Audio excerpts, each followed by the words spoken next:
1. Subscribe করুন, bell বাটনে click করুন।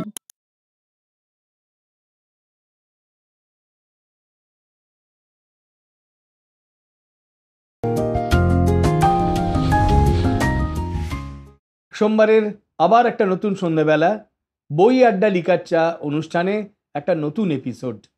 আজকে চায়ের কাপে তুফান উঠবে যে তরুণ লেখকের মুখোমুখি বসে, তিনি কমলেশ কুমার। কমলেশ অনেক কম বয়সের ছেলে, কিন্তু ইতিমধ্যেই বাংলা গল্পে উপন্যাসে ওর পদক্ষেপ বেশ স্পষ্ট চিহ্নে ও দেখাতে শুরু করেছে। দ্বীপ প্রকাশন থেকে ইতিমধ্যেই তিনখানা উপন্যাস বেরিয়েছে। আনন্দ মেলা পত্রিকায় ছোটদের জন্য প্রায় 25-30খানা গল্প লিখে ফেলেছে। দেশ পত্রিকায় ওর গল্প আমরা পড়ি, কবিতাও লেখে। কমলেশ, তোমার এই যে নানা রকমের গতিবিধি সাহিত্যে, তো এটা আমরা স্বাগত জানাই এবং তোমাকেও আমাদের অনুষ্ঠানে আজকে স্বাগত জানাই আমরা। ধন্যবাদ শিবাশিস দা, ধন্যবাদ চ্যানেল ওয়ানকে আমাকে এখানে একটি সুযোগ দেওয়ার জন্য, এবং দর্শক বন্ধুদেরও আমার শ্রদ্ধা জানাই, নমস্কার জানাই। কমলেশ, তুমি এই যে প্রথম উপন্যাস তোমার বেরোলো এনকাউন্টার নামে। আচ্ছা, এই যে এনকাউন্টার, তার বিষয় কি? এনকাউন্টারের বিষয় হচ্ছে মূলত একটা প্রেম কাহিনীকে আশ্রয় করে থ্রিলার। প্রেম কাহিনীকে আশ্রয় করে থ্রিলার। মুর্শিদাবাদের যে মাটি মাফিয়া, মূলত সেই বিষয়ের ওপর একজন কলেজ অধ্যাপক এটার প্রতিবাদে এগিয়ে যান এবং সেখানে সংঘর্ষ নানান রকম বিষয় হতে হতে শেষে অন্তিম পরিণতিতে গিয়ে প্রেমটা কার সঙ্গে হলো? ওই অধ্যাপকের প্রেম হয়ে গেল? হ্যাঁ, ওই অধ্যাপকের একজন বান্ধবী যে তাকে ছেড়ে চলে গিয়েছিল, সে আমেরিকাবাসী, এবং পরে তারপর আবার ফিরে আসার একটা সম্ভাবনা তৈরি হয় এই বিষয়টা। এই যে প্রেমের ঘটনাটা তোমার মাথায় এলো কি করে? মানে তুমি যে লিখলে, এ কি নিজের প্রেমের অভিজ্ঞতার উপর ভর করে? প্রেমের কবিতা, গল্প, উপন্যাস আসলে আমার খুব প্রিয়।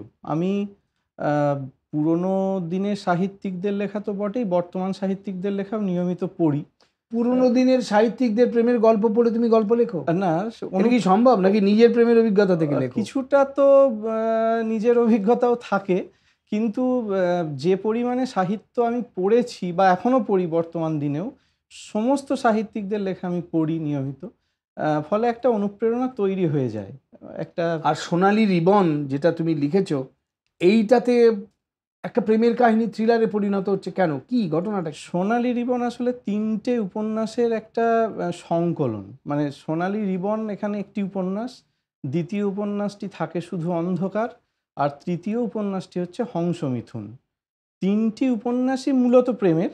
এই সোনালী রিবন দিয়ে কাউকে খুন করা হতো নাকি গলায়? না না না, সেরকম বিষয়টা নয়। তাহলে একটা মেয়ে তার মাথায় বাধ্য, মানে এরকম নাম হলো কেন? নামটা হলো এই, যেহেতু 3টেরই মূল সারাংশটা প্রেম, এবং এই 3টে উপন্যাসকে একটা রিবনের মধ্যে দিয়ে বাঁধার চেষ্টা করা হয়েছে। কোথাও গিয়ে একটা মূল সুর এক হয়ে যাচ্ছে 3টি উপন্যাস। মানে রিবনটা তোমার, কোনো মেয়ের না? হ্যাঁ হ্যাঁ, আমারই। বা কোনো হত্যাকারী? না না না, সেটা না। এই উপন্যাসটির যে সারমর্ম, সেখানে দেখা যাচ্ছে যে একটি ছেলে, সে অন্ধকার জগতের সঙ্গে জড়িয়ে পড়ে এবং মানে একটি নারী পাচারকারী একটা দলের সঙ্গে জড়িয়ে পড়ে এবং সে মাস্টার মাইন্ড হয়ে ওঠে, নারী পাচার হতে থাকে। এবং তার যে গুরু টনিদা, সেই টনিদা তাকে যেরকম যেরকম বলে টাকার বিনিময়েও সেরকম কাজই করে।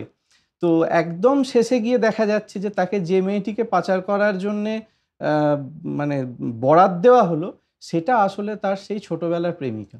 আচ্ছা, এই যে তুমি নারী পাচারকারী, মাটি মাফিয়া, এদের নিয়ে উপন্যাস লিখছো, এসব কি মঙ্গল গ্রহের জিনিস নাকি আজকের দিনের পশ্চিমবঙ্গে এগুলো এক্সিস্ট করে বলে লিখছো? ভীষণভাবে এগুলো এক্সিস্ট করে, এবং এগুলো আমি নিয়মিত সংবাদপত্র পড়ি, খবরের চ্যানেল দেখি। আজকের দিনের একজন তরুণ ঔপন্যাসিক, যিনি থ্রিলার লিখছেন আজকের দিনের পশ্চিমবাংলাকে পটভূমিকা বানিয়ে, তার উপন্যাসে দেখা দিচ্ছেন মাটি মাফিয়া, তার উপন্যাসে দেখা দিচ্ছেন এরকম আরো অনেক নারী পাচারকারীর মতো চরিত্র। শুনি তো এবার একদম শেষ প্রান্তে এসে যখন ছেলেটির নাম যেটা বললাম, ছেলেটির নাম হচ্ছে সৌর্য আর মেয়েটির নাম উজ্জয়িনী। মানে এই উজ্জয়িনীকে পাচার করার জন্য বরাত পেয়েছে সৌর্য। যখন গিয়ে দেখছে যে এই মেয়েটিকে পাচার করতে হবে, তখন কিন্তু সে সেই কাজটা করতে পারলো না। একদম শেষ মুহূর্তে এসে ও মেয়েটিকে নিয়ে পালিয়ে যাচ্ছে, ঘনঘোর মেঘ আর উথাল পাথাল বৃষ্টি শুরু হয়েছে এখন। রাস্তায় জনপ্রাণীও নেই। বাইকের গতি 100 পার করে দিল সৌর্য। হতভম্ব উজ্জয়িনী জাপটে ধরেছে ওকে। অনেক কিছুই বলতে যাচ্ছে, ও পারছে না। সব কথায় জড়িয়ে যাচ্ছে সেই আগের মতো। সৌর্য বলে চলল, আমারও মৃত্যু হয়তো বেশি দেরি নেই উজ্জয়িনী। পুলিশ খ্যাপা কুকুরের মতো খুঁজবে আমাকে, কিন্তু আমার সবটুকু পরমায়ু দিয়ে তোমাকে আমি পৌঁছে দেবই আমাদের সেই নিয়াগঞ্জের বীজ ধান তলায়, যেখানে মনের আনন্দে আজও হয়তো লাঙল চালাচ্ছে ইরফান চাচা। এই বৃষ্টির ছাঁটকে সাক্ষী রেখে আমি কথা দিচ্ছি তোমাকে, আমাদের গ্রাম দেশের পথে পথে নতুন করে জন্মজয়ের ধান দিয়ে তোমাকে গড়ে তুলব আমি। ছোট ছোট বাচ্চাদের আবার তুমি রাজপুত্র কোটালপুত্রের গল্প শুনিও। ভাগীরথীর দিগন্ত পাড়ে তুমি এঁকে দিও মৃত্যুঞ্জয়ী 2 চোখ। আমি আবার যদি ফিরে আসি কোনো দিন, সারা জীবনের ইচ্ছেটুকু শুধু বাঁচিয়ে রেখো। আমাদের গত জন্মের একতারা সেদিনও যেন বেজে ওঠে পথে পথে, কলাপাতার রোদের মতো, পুকুরের জলের তরঙ্গের মতো। কান্না আর কাতরতা নিয়ে আমার জন্য অপেক্ষায় থেকো তুমি। আরও কথা বলে চলল সৌর্য। সব কথা উজ্জয়িনীর কানে ঢুকছিল না। ও শুধু ভাবছিল সেই মানুষটির কথা, জন্মান্তর থেকে উঠে আসা সেই মাটি গ্রাম আর নদী মানুষের কলতান থেকে ভেসে আসা তরুণটির কথা, যে আজ নিজের জীবন বিপন্ন করেও বাঁচিয়ে দিল ওকে। সুশীতল ছায়ার উড়ান দিয়ে যে ওকে নিয়ে যাচ্ছে ওদের গত জন্মের বৃষ্টি রোদের বাড়িতে। বাহ, খুব ভালো। মানে এটা তো তুমি প্রায় কবিতার ছোঁয়া লাগা একটা গদ্যে গিয়ে পৌঁছলে। হ্যাঁ, আমি মানে থ্রিলারের শেষ অংশ বলে তাই। হ্যাঁ, চেষ্টা করি এরকম মানে একটু এরকম একটুখানি রাখার কবিতা ঘেঁষা একটু গদ্য লেখার চেষ্টা করো। আর তোমার পাঠকেরা পড়ে তোমাকে রিয়াকশন জানায়? পাঠকের রিয়াকশন আমি ভীষণভাবে পাই। আমি এই প্রসঙ্গে একটি অভিজ্ঞতার কথা জানাচ্ছি। মাস দুয়েক আগে আমার আনন্দবাজার রবিবাসরীয়তে একটি গল্প বেরিয়েছিল খিদে নামে। বিষয়বস্তুটা একদমই অন্য ছিল। সেটা একটি স্কুলের মিড ডে মিল সংক্রান্ত বিষয় নিয়ে ছিল। তো আপনি বিশ্বাস করবেন না শিবাশিস দা, আমি বিভিন্ন গ্রুপে কয়েক হাজার কমেন্ট পেয়েছি, কয়েক হাজার। লেখাটি নিয়ে এত বেশি হইচই পড়েছিল পাঠক মহলে যে আমি আপ্লুত।